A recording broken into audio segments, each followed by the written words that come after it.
I'm Kathy Sanderson. I am an inner child healer and spiritual therapist.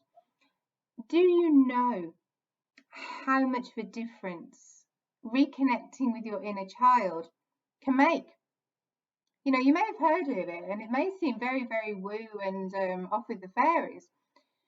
But by reconnecting with your inner child and healing your inner child, you allow all of those experiences and trapped emotions that you have buried deep, deep down to be healed. You enable your little one, your inner child, to know that what they experienced was real. How they felt was real. Because so often as a child, we're told that, no, you're not feeling that. Don't be silly. No, that didn't happen. No, you're imagining it. No, that didn't. No. Why are you thinking that? Why do you always turn it around on me? Why can't you just be happy? Sound familiar? So as a child, you learned that how you felt wasn't real. How you were feeling was not important. What was important is how everyone else was feeling. And you learned to adapt yourself to how everyone else was feeling. So your needs were never allowed to be met because you were always so conscious about what other people needed. And you needed other people to stay happy because you needed to stay safe. And you worked out early on, very early on, that if you did these things and you hid your feelings and you made sure that everybody else felt happy, that you stayed safe, that people were nice to you, that your environment became safer because you put your needs to the side and buried them and never even brought them up. Because you'd learned that people didn't like to hear how you were feeling. They didn't want to hear that you were upset. They didn't want to hear that Uncle so-and-so made you feel icky or touched you, or that your dad or your stepdad was looking at you in ways that made you feel physically sick. You didn't want to hear any of that. And then when things got worse, you knew that nobody wanted to hear it because you knew that your daddy or that person would be taken away, and how angry it would make your mum, or how sad it would make your mum, or how it would destroy the family. Or if your brother was hurting you emotionally, physically, or sexually, you couldn't tell anybody because you didn't want to split the family up. Or when you started to tell things to your mum, she just dismissed you and told you not to tell people. Don't tell anyone that. No one needs to hear that. Don't you dare tell your father. So you learned as a child that what you were experiencing, you had to hide. You learned what you were feeling, you had to hide. How many times did you cry and people tell you, boys don't cry, don't be a baby. Big girls don't cry, come on now. Come on, you're making mummy sad, stop crying, don't cry. I heard that for years and years. I still had a problem crying. It's only now that I'm able to cry and know it's okay. And I have to cry because I have to let my children know it's okay to cry. You don't need to hide your emotions and your expressions and your feelings from the world. It's good to let them out. Did you know that tears cleanse us? It's good to cry. It's not good to get caught up in crying. You know, if you're feeling like you need to cry a lot, then you need to get some help from somebody to be able to release what it is, the sadness inside you that's making you cry. And that's where inner child work comes in, because inner child work enables you to get to those sad experiences that you've buried deep down and you may have even forgot happened. but they're still affecting you now. And inner child work enables you to go back to those experiences but not be hurt by them. It keeps you safe because you have somebody with you who keeps you safe. If you've learned that you weren't safe, if you've learned that no matter what you did, you still weren't safe, either physically or emotionally, that's going to be showing up in your life too. And by healing your inner child, by reconnecting with your inner child and showing them that you love them, that you care about them, that you're going to look out for them, you're going to keep them safe. You think they're amazing.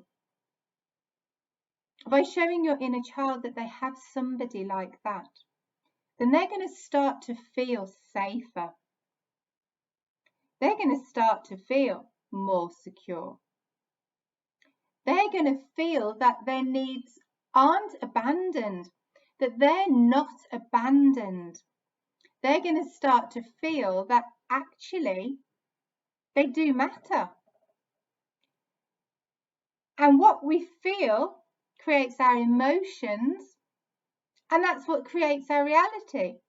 So if as a child we no longer feel that we were abandoned, and we do feel important, and we do feel loved, and we do feel wanted, and we do feel safe, then we're not going to carry those emotions inside of us.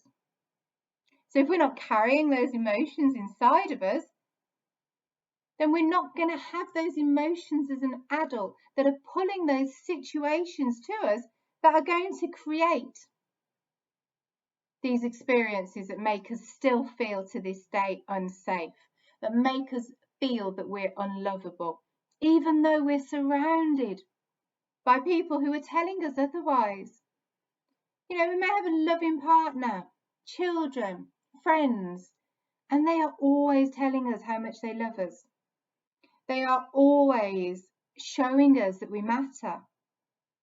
Yet we choose to pick on that one time when it triggered us and we immediately felt like we didn't matter.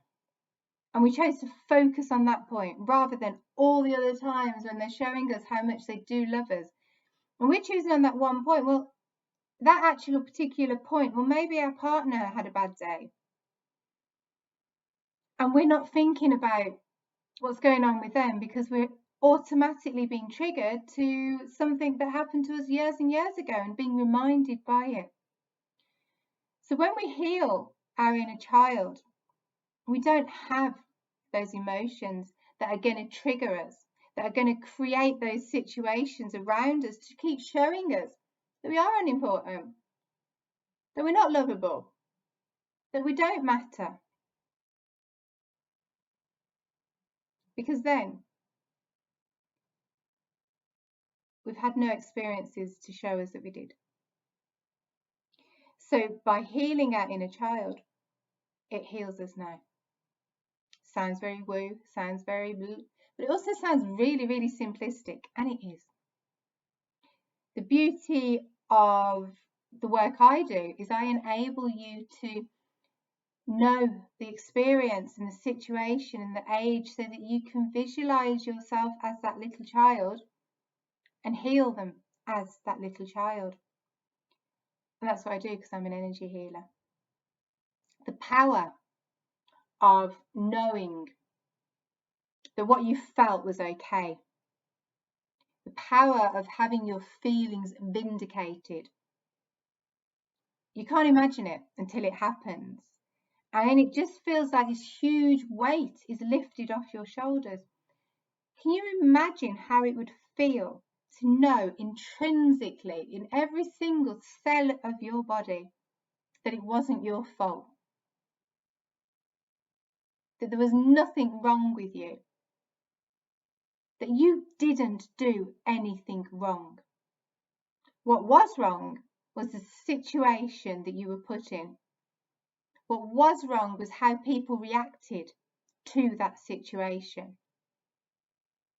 What was wrong was how people hurt you. how hurt people took their hurt out on you. But imagine, just feel it, to know that there was nothing wrong with what you did. Nothing. And you're perfect, just the way you are. Can you imagine how that would feel? That weight lifting off your shoulders, and then something would happen in your life now, but you wouldn't have that feeling that it's all because of you. You can't get anything right. And then everything happening around you changes because you don't have that energy that tells you that it's your fault. You did something wrong with you, that you're evil, that you're bad, that you're mean or spiteful, that you're hopeless, that you're stupid. You won't have those experiences. That's how powerful inner child work is. So, if this has rung true of you, hit subscribe. I have so much more information in my videos that will help you.